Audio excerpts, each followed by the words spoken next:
Bem-vindos ao maravilhoso mundo do direito. Meu nome é Júlio César Hidalgo e esta é mais uma edição do Revendo a Tempo da Central de Concursos. Próximo tema, os agentes públicos. Vejam, nós temos vários tipos de agentes públicos. A classificação mais usual é aquela que divide os agentes públicos em honoríficos, que são aquelas pessoas que pela sua reputação ou pelo seu conhecimento técnico são nomeados ou convocados para exercerem uma função pública. Por exemplo, o mesário da eleição, ele é um agente honorífico. Além disso, nós temos os agentes delegados, que são aqueles particulares que prestam um serviço público por sua conta e risco, eles têm uma delegação, por exemplo, lá um notarial, o titular de um cartório, o dono de um cartório, ele é um agente delegado. Nós temos ainda os agentes políticos, que são aqueles que exercem o poder, seja o poder executivo, como o presidente da República, ministros, seja o poder judiciário, como juízes, ministros dos tribunais, seja o poder legislativo, deputados, senadores, prefeitos. Importante para você que vai prestar um concurso do Ministério Público da União. Os promotores de justiça, os chamados membros do Ministério Público, ou os procuradores da República, neste caso, eles são considerados agentes políticos, ok? Então, os membros do Ministério Público da União são considerados agentes políticos. E, por último, os chamados agentes administrativos. Os agentes administrativos podem ser divididos em 3 outros tipos.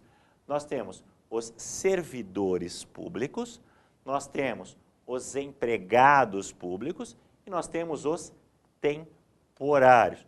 Temporários são aquelas pessoas que, num determinado momento de excepcional interesse público, fazem um contrato por prazo certo com a administração pública. Então, a administração pública, por exemplo, vai ter a Copa do Mundo, aquela cidade que vai sediar alguns jogos da Copa vai contratar pessoas para instruir os turistas, para dar informações aos turistas, durante o mês da Copa. Ela, então, não vai fazer uma contratação de servidor efetivo, ela vai fazer um concurso e contratar por prazo certo esse indivíduo. Esses são os temporários. Vamos falar um pouquinho mais dos servidores e dos empregados aqui no nosso último slide dessa aula.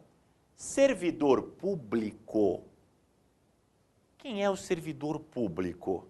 Servidor público e empregado público. Quem é o empregado público? Qual é a diferença entre ser um servidor e ser um empregado? Fácil. Quando é que eu sei que o indivíduo é um servidor público? Quando a relação de trabalho dele é regida por um estatuto, que é uma lei.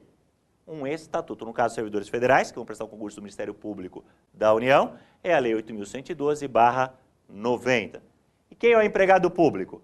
É aquele que é regido por CLT, pelas leis do trabalho. Então, servidor estatutário, empregado, seletista. E quando o servidor é regido por estatuto, nós dizemos que ele tem um cargo público.